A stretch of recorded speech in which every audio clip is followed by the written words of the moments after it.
갈라디아서 5장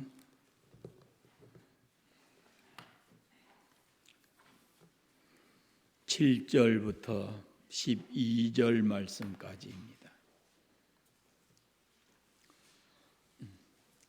갈라디아서 5장 7절부터 12절 말씀까지 같이 읽겠습니다. 너희가 다름질을 잘하더니 누가 너희를 막아 진리를 순종하지 못하게 하더냐. 그 권면은 너희를 부르신 이에게서 난 것이 아니니라. 적은 누룩이 온 덩이에 퍼지느니라. 나는 너희가 아무 다른 마음을 품지 아니할 줄을 주 안에서 확신하노라. 그러나 너희를 요동하게 하는 자는 누구든지 심판을 받으리라. 형제들아, 내가 지금까지 할례를 전한다면 어찌하여 지금까지 박해를 받으리요? 그리하였으면 십자가에 걸림 돌이 제거되었으리니 너희를 어지럽게 하는 자들은 스스로 베어버리기를 원하노라. 아멘. 지난 수요일 날 앞에 말씀을 보았습니다. 5장 1절 말씀을 다시 한번 읽어보겠습니다. 그리스도께서 우리를 자유롭게 하려고 자유를 주셨으니 그러므로 굳건하게 서서 다시는 종의 멍에를 매지 말라. 아멘. 우리를 자유롭게 하셨다는 것이 바로 복음입니다. 종의 멍에에는 율법을 말하고 자유를 주셨다 그랬는데 그 자유 가운데 여러 가지가 있을 수 있지만 우리가 신앙 안에서 보면은 가장 큰 자유가 죄로부터의 자유입니다. 그것이 기독교의 복음의 핵심이거든요. 예수 십자가의 죽음, 그것은 곧 우리에게 죄 사함을 주시기 위한 죽음이다 라는 것이 바로 기독교 복음의 핵심입니다. 로마서나 갈라디아서에 나타난 복음 중의 복음의 대강령, 그것은 십자가에 달리신 예수를 믿음으로 말미암아 하나님 앞에 의롭다함을 받는다, 이것입니다. 이것이 우리의 신앙의 핵심이거든요. 예수 그리스도를 믿음으로 우리가 의롭게 된다는 겁니다. 이건 절대로 잊어서는 안 되지요. 여기에 세상의 그 어떤 것 앞에서도 흔들려서도 안 되는 겁니다. 이게 우리의 영원한 생명을 가져다주는 복음의 철칙이거든요. 사도 바울이 갈라디아서를 쓰게 된 동기는 교회 안에 여러 내적인 문제도 있었지만 가장 큰 문제가 복음이 훼손되고 있다라는 것 때문에, 복음이 바울이 전한 복음이 훼손되고 있기 때문에 그것을 바로잡기 위해서 이 갈라디아서를 쓰고 있는 겁니다.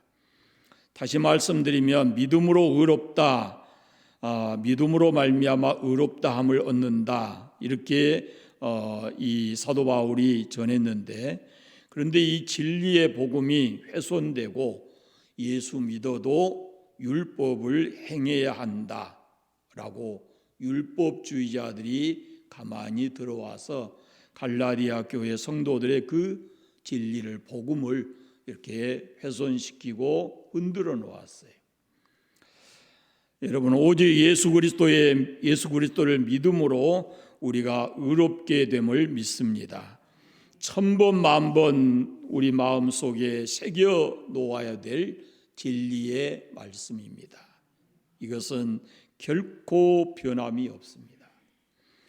우리의 최고의 관심사는 의입니다. 우리가 어떻게 하면 하나님 앞에 의로운 사람이라고 칭함을 받을 수 있을까?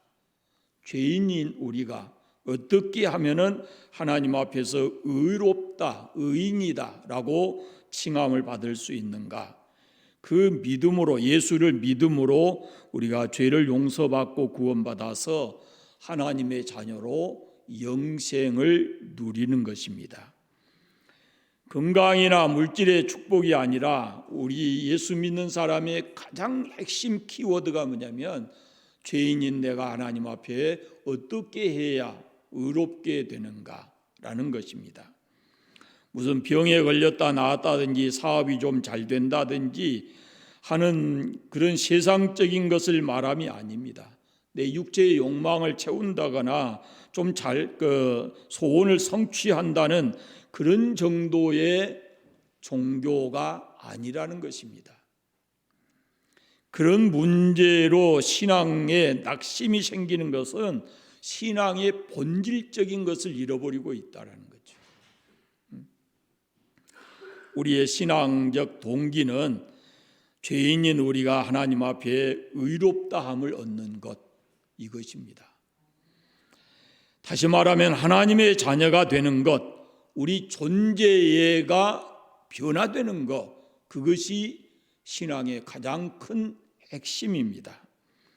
우리가 의롭다함을 받고 하나님의 자녀가 된 다음에 그 다음에는 우리가 세상을 살아가면서 이미 하나님의 자녀로 존재가 변화됐기 때문에 어떤 고난을 당하든 어떤 손해를 보든 우리의 생애에 어떤 문제가 전개되든 그것을 하나님의 자녀인 우리에게 있어서 그걸 함께 가도록 우리에게 돕는 은혜를 베풀어 주시는 것입니다.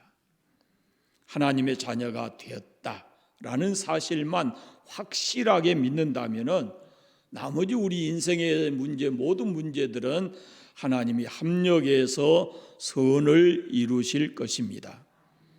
그런즉 우리가 신앙 안에서 가져야 될 최고의 관심사, 그것은 죄인인 내가 하나님 앞에 의롭게 되는 것입니다.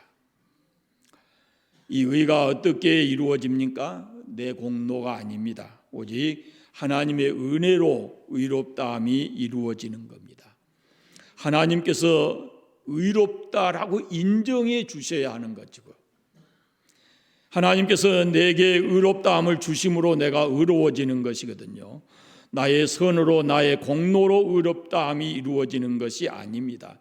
내가 어떤 선을 쌓아서 공적을 쌓아서 하나님 앞에 의롭게 되는 것 아니다라는 것을 잊지 말아야 됩니다. 좀 우리가 이것은 좀 확실하게 하시면 좋겠어요. 여러분 예수 믿으시죠? 그러면은 하나님의 자녀가 됐죠. 성경의 표현대로 하면은 어둠의 권세에서 빛으로 왔고 마귀의 자녀에서 하나님의 자녀가 됐어요. 억눌려 살던 사람들이 이제 자유하게 됐어요. 이게 하나님의 자녀로서의 존재의 변화거든요. 그러면 이렇게 예수 믿어 변화가 됐으면 그 다음에 우리가 세상을 살아가는 동안에 크고 작은 어려운 문제를 겪어요. 그럼에도 불구하고 그 어려운 문제 때문에 하나님의 자녀라는 것이 바꿔지는 게 아니에요. 우리가 세상에서 어려움 겪을 수 있지만 그때 우리는 뭐 해야 되냐? 그 어려움 때문에 하나님이 내 아버지시라는 것을 믿고 그분에게 내 형편을 아뢰는 거예요. 그것이 자녀된 도리예요. 그런데 우리는 기도하지는 않고 내 앞에 큰 문제가 있고 내가 감당하기 어려운 일들이 있는데 하나님 앞에 하나님 아버지, 그분이 전능하신 내 아버지인 것을 믿으면서도 우리는 기도하지 않고 그 문제 때문에 낭망하고 좌절하고 사는 경우가 참 많이 있어요. 그러니까 내 존재가 지금 무엇인가를 먼저 확실하게 해야 그 다음에 따라오는 모든 문제들을 해결해 갈 수 있는 방법이 생긴다라는 겁니다. 오직 믿음으로라는 말은 오직 긍휼로, 오직 은혜로라는 말과 함께 있습니다. 이 확실한 믿음을 떠나면 그는 복음에서 떠나 있는 겁니다. 우리가 쉽게 이런 사람들을 인본주의자, 율법주의자, 외식주의자 이렇게 표현하는 거예요. 복음의 핵심을 놔버리고 종교가 주는 변두리의 것을 가지고 거기에 취해서 살아가는 것, 그것이 바로 이게 외식주의자들의 신앙의 모습입니다. 마지막에 가서는 교만해지고 절망하게 되고 분열하게 되고 마침내는 십자가를 놓고 세상 것을 취하게 되는 것입니다. 그건 무서운 거죠. 우리는 자신의 신앙을 늘 점검해야 합니다. 나는 오직 은혜로 구원받았는가? 지금도 그 은혜를 잊지 않고 있는가? 그 은혜 안에서 우리가 지금 살아가고 있는가라는 것입니다. 사도 바울은 그가 전한 이 편지들을 보면은 이 은혜에 대한 교리를 굉장히 강조하고 있어요. 절대 타협하지 않습니다. 우리는 전적으로 하나님의 은혜에 의해서 택함 받았고 구원받았다라는 이 부분에 있어서 조금도 양보하지 않아요. 흔들리지 않아요. 다른 것은 몰라도 이것만큼은 꼭 알아야 한다라고 그리스도인들에게 말을 하는 겁니다. 11절 말씀을 다시 보십시오. 11절 같이 읽어보겠습니다. 형제들아 내가 지금까지 할례를 전한다면 어찌하여 지금까지 박해를 받으리요. 여기까지요. 이것이 너무 소중하기 때문에 박해를 받더라도 내가 이 은혜의 복음을 양보할 수 없다는 거죠. 오직 은혜로 구원받는다, 이 절대적 진리를 주장하기 때문에 박해를 받고 있었다라는 겁니다. 그들 속에 가서 이 은혜의 복음을 전했기 때문에 그들이 사도 바울을 박해했다라는 겁니다. 이 절대적 진리는 결코 타협할 수 없고 박해를 받으면서도 끝까지 지켜져야 된다라고 하는 겁니다. 왜 바울이 이렇게 박해를 받았겠느냐라고 얘기하잖아요. 이 진리는 양보하거나 타협할 수 있는 것이 아니기 때문에 내가 이 박해를 받으면서도 이 진리는 지켜져야 된다라는 겁니다. 그 진리를 지키려고 박해를 마다하지 않았다라고 얘기하고 있습니다. 7절 다시 보십시오. 너희가 다름질을 잘 하더니 누가 너희를 막아 진리를 순종하지 못하게 하더냐라는 말이 있습니다. 이 말씀을 보면은 앞서 3장 1절에서 바울이 뭐라고 그러냐면은 어리석도다 갈라디아 사람들아, 예수 그리스도께서 십자가에 못 박히신 것이 너희 눈앞에 밝히 보이거늘 누가 너희를 꾀더냐 이랬어요. 이 어떻게 되어서 이 다름질을 잘하던 너희들이 중단하고 그렇게 머뭇머뭇하느냐 그 말이에요. 누가 너희 와서 꾀더냐, 누가 너희를 가로막더냐, 누가 너희 앞에 시험거리를 던져놓더냐라고 묻고 있는 것이거든요. 그런데 본문을 보면 사도 바울은 갈라디아 교인들의 그 아름다운 본성에 대한 어떤 확신을 가지고 있는 것 같습니다. 10절 말씀을 보십시오. 나는 너희가 아무 다른 마음을 품지 아니할 줄을 주 안에서 확신하노라. 무슨 말씀인가요? 본래 너희들이 착하다 그 말이에요. 그래서 내가 하는 말을 알아들 뿐만 아니라 이 말에 오해가 없을 줄로 안다 그런 말인데, 누가 너희를 꾀더냐, 너희 착한 그 사람들인데, 너희가 착한 사람인데 누군가가 와서 지금 너희를 꾀서 이렇게 되었구나라는 것을 얘기하고 있어요. 그러면서 갈라디아 사람들에게 너희 본성 착한 것을 내가 안다, 누군가의 꼬임을 받아서 지금 이렇게 됐는데 하고 얘기하고 있는 겁니다. 그러면서 그들에게 신뢰를 보내고 있습니다. 말씀드린 대로 갈라디아 사람들이 믿음으로 의롭게 된다는 이 신앙이 휘청했어요 지금. 그래서 바울이 본문에서 분명히 말합니다. 나는 너희가 아무 다른 마음도 품지 아니할 줄을 주 안에서 확신한다. 잠시 꾀임을 받은 것이고 잠시 머뭇머뭇한 것이지 본래 그렇지 않을 뿐만 아니라 앞으로도 그것을 받아들이지 않을 줄을 내가 안다라고 얘기하고 있습니다. 그러면서 누룩을 예로 드는 겁니다. 누룩. 제가 다 설명하지 않아도 이 누룩에 대해서 우리가 익히 잘 압니다. 특별히 이스라엘 사람들은 매일같이 그들의 주식이 뭐냐면 빵이에요. 그런데 그 빵을 만들 때 누룩을 반드시 넣어서 이렇게 빵을 만들어 먹거든요.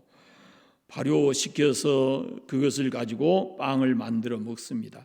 요즘같이 대량으로 공장에서 찍어 나오는 그런 빵이 아니고 매일같이 주부들이 아마 텔레비전 보시면 가끔 지금도 그런 사람들이 나오잖아요. 손수 만들어서 그 빵을 만들어서 이렇게 누룩에 발효시켜 가지고 빵을 만들어서 그걸 먹습니다. 누룩 이야기의 깊은 뜻은 이렇습니다. 갈라디아 사람들이 본래 착한데 착한 줄로 아는데 어디선가 밖에서 누룩과 같은 이들이 들어왔다라는 거예요. 그래서 너희들에게 지금 장난치고 있다라는 그런 말씀입니다. 이 중요한 것이 뭐냐면 누룩이 밖에서 왔다라는 거죠. 너희들을 지금 혼란하게 하고 변화시키려고 하는 이것은 누룩이다라는 거예요. 밖에서 왔다. 이 바울이 말하고 싶은 게 그거예요. 갈라디아 교회 밖으로부터 그들이 들어왔다라는 겁니다. 누룩 이야기를 꺼낸 것은 다름이 아니고 전혀 본질이 아닌 것이 지금 그거의 밖으로부터 교회 안에 들어왔다라는 겁니다. 지금 너희들이 보기에는 그것이 비슷한 것 같고 그렇게 사는 것이 정당한 것 같고 그러지만 그것은 복음의 뿌리가 아니다라고 얘기를 하고 있습니다. 밖으로부터 들어와서 교회를 혼란하게 하고 복음의 본질을 훼손시킬 뿐이다라고 얘기를 하고 있습니다. 그래서 갈라디아 사람들이 그것 때문에 흔들렸다, 홀렸다 이런 표현을 하고 있는 겁니다. 그 다음에 또 하나가 뭐냐면은 바울이 말하고 싶은 게 뭐냐면 누룩이라는 것은 소량을 넣어도 그것이 점점 퍼져가는 이 성질을 가지고 있다라는 겁니다. 너희들 중 누구 한 사람이라도 이 사람들이 말하는 율법주의를 받아들이게 되면은 그 한 사람으로 끝나는 것이 아니고 그것이 온 덩이 곧 교회 전체에 퍼져서 강력한 전염을 가져올 것이다 라고 지금 그 주의를 지키는 것과 같은 거거든요. 누룩의 역할이 그러잖아요. 소량을 넣어도 그것이 전부 부풀어 오르게 하는 것처럼 이 율법주의라는 것이 바로 그러자는 겁니다. 겉으로 보면은 이 사람들이 하는 말을 들어보면은 더 잘 믿자 그런 의미거든요. 너희들이 믿는 것이 거의 온전한 게 아니고 더 잘 믿으려면은 예수도 믿고 율법도 행해야 된다 이런 거거든요. 더 잘 믿자는 거예요.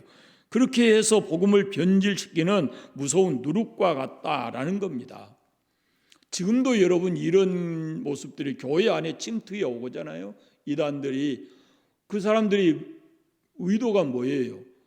바로 이거거든요. 여러분이 믿고 있는 거 그거 괜찮습니다. 그러나 더 잘 믿어야 됩니다. 그 말이에요. 더 잘 믿으려면은 이렇게 해야 됩니다라고 사람들 신앙 안에 있는 사람들을 꼬여내거든요.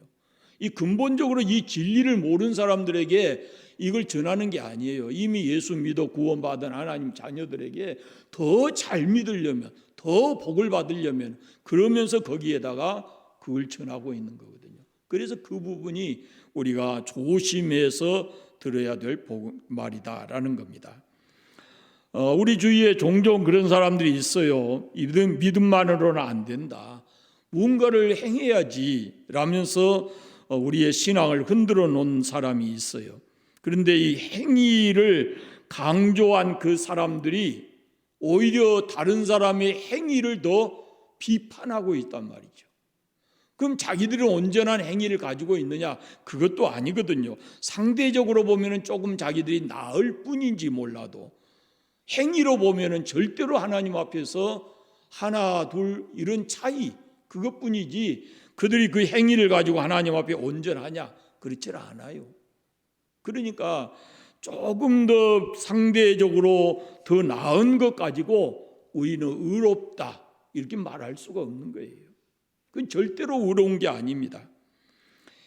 그래서 여러분 우리가 신앙을 행동으로 평가할 것이 결코 아닙니다.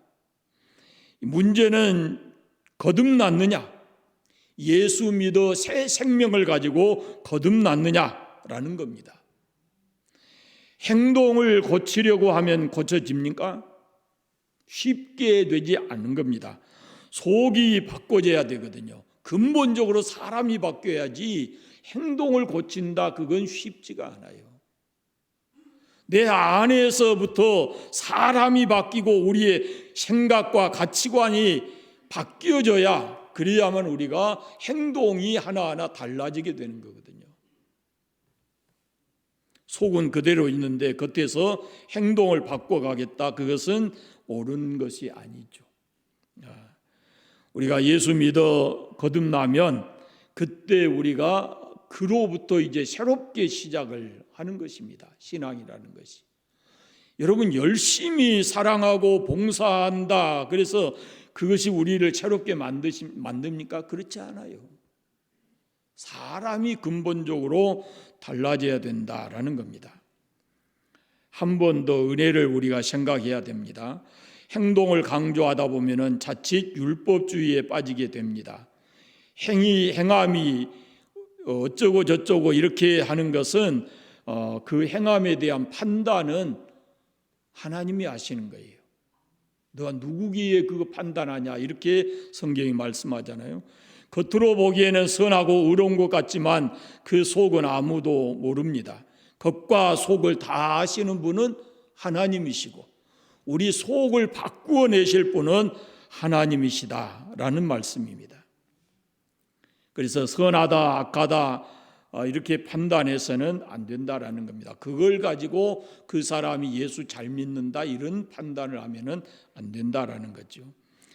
행위를 강조하는 율법주의에 기울어지게 되면 인간의 노력이나 인간의 선행을 남게 되고, 그것을 더 강조하다 보면 하나님의 은혜가 사라지는 거예요.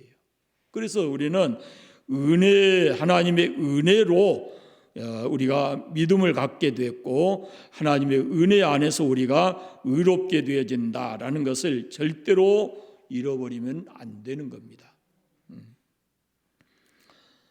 예수 믿는 것도 은혜고, 우리가 선을 행할 수 있는 것도 은혜고, 봉사하는 것도 은혜고, 사랑할 수 있는 기회를 갖는 것도 은혜고, 우리 안에 사랑할 마음이 생기는 것도 은혜고, 줄 수 있는 여유가 있는 것도 하나님의 은혜입니다. 그러나 은혜로 보게 되면 선행을 했다고 내세울 것이 하나도 없는 거예요. 그 모든 것이 다 은혜니까 내가 선을 행했다라고 이렇게 내세울 것이 아니고 나에게 선을 행할 수 있도록 은혜 주신 하나님께 감사해야 하는 겁니다.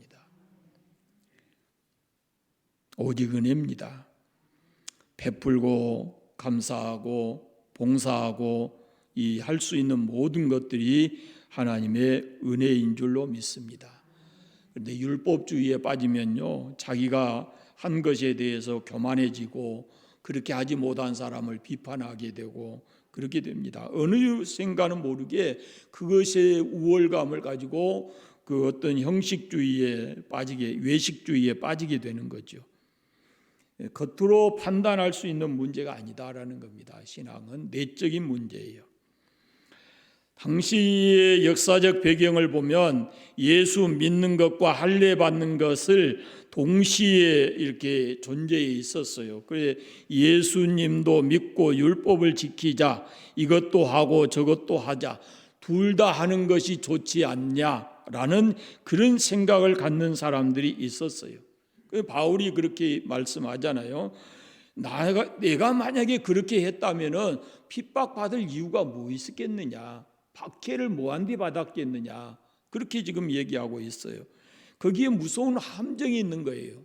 이렇게 하고 저렇게 하는 거 둘 다 하면 얼마나 좋으냐, 이것이 함정이에요.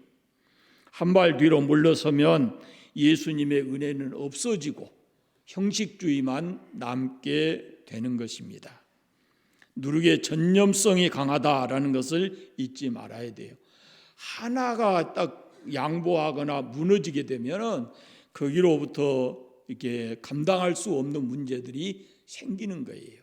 그래서 신앙생활할 때는 딱 이 선을 그어놓고 내가 지킬 수 있는 선, 이것을 그어놓고 거기에 대해서는 철저하게 지키는 자기 지킴이 중요하다라는 그런 말씀입니다. 결론적으로 사도 바울은 이렇게 말합니다. 12절을 같이 읽어보겠습니다. 너희를 어지럽게 하는 자들은 스스로 베어버리기를 원하노라. 스스로 베어버리라 그랬습니다. 누가 베어버리느냐? 문제를 일으키는 자 스스로 베어버리라 라고 말씀해요. 중요한 말씀입니다. 그들과의 관계를 끊으라 라는 말씀이에요. 끊어내라 그런 말씀이에요. 용납하라 그런 말씀이 아니에요. 끊어내라 라고 말씀이에요. 두고 보자, 천천히 기다려보자, 그렇게 하다가는 우리가 얽히게 되는 것입니다. 그래서 철저하게 그런 옳지 않는 신앙을 가진 사람들과는 철저하게 내 삶에서 끊어내야 되는 겁니다. 그래야 우리가 온전한 신앙을 가질 수가 있어요. 그렇지 않으면 자기가 손해봅니다. 자기 심령이 문제가 생깁니다. 그래서 바른 신앙 생활을 잃어버리게 되고, 그래서 누룩 같은 것은 아주 베어버려야 된다라고 얘기하고 있습니다. 상식적인 이야기입니다. 만약에 우리 신체 중 한 부분이 암이 생겼으면은 그 부분을 잘라내서 다른 부위에 이 전이 되는 것을 막아야 합니다. 아무리 소중한 장기일지라도 잘라내고 살 수 있다면 그렇게 해야 하는 겁니다. 몸 전체를 살리기 위해서 그렇게 해야 하는 겁니다. 더 퍼지는 것을 막기 위해서 고통스럽더라도 그것을 잘라내야 하는 겁니다. 그것이 내 생명을 지키는 일이거든요. 어지럽게 한 본인들이 스스로 자르라 이렇게 얘기합니다. 만약에 본인들이 스스로 잘라내지 아니하면 하나님께서 손수 자르십니다. 그때는 굉장한 아픔이 뒤따를 겁니다. 자기가 스스로 결단하고 끊어내지 않으면 하나님께서 그 일을 하시게 되는데, 그때는 배나 더 힘들고 고통스러울 수가 있습니다. 요한일서 1장에 보면은 이단에 대해서 이렇게 말합니다. 누구든지 이 교훈을 가지고 너희에게 나아가거든 그를 집에 들이지도 말고 인사도 하지 말라라고 말합니다.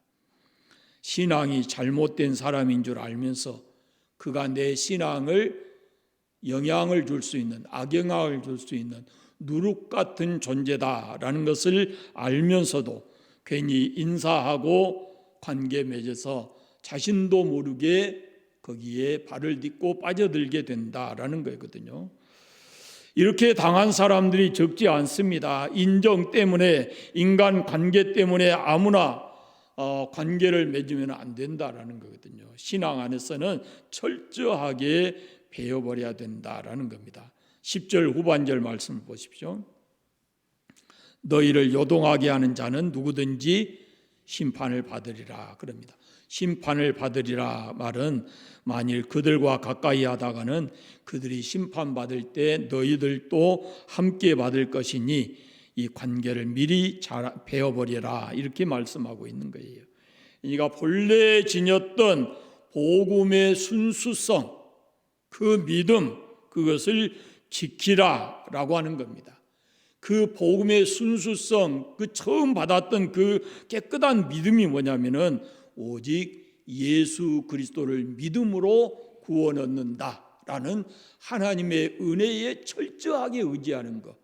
그것이, 그 신앙을 조금도 변질시키지 말고 그 신앙의 순수함과 깨끗한 믿음을 가져라라고 말씀하고 있습니다. 우리의 신앙은 성경적이어야 합니다. 누가 어떤 말을 해도 성경적이지 않는 것은 온전하지 않습니다. 또한 우리의 신앙은 순수해야 합니다.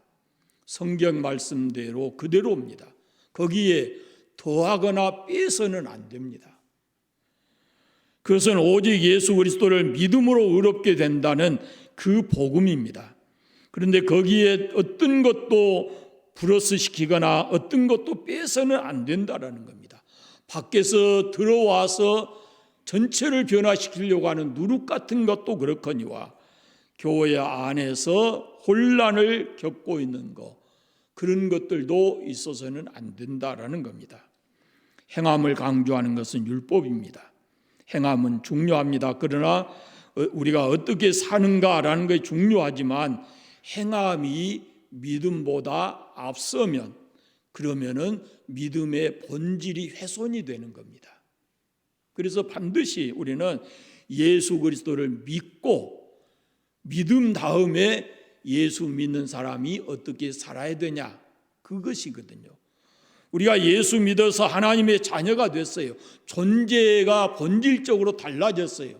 그러면 이제 하나님의 자녀인 내가 어떻게 살아야 되냐, 그것이 나중 문제거든요.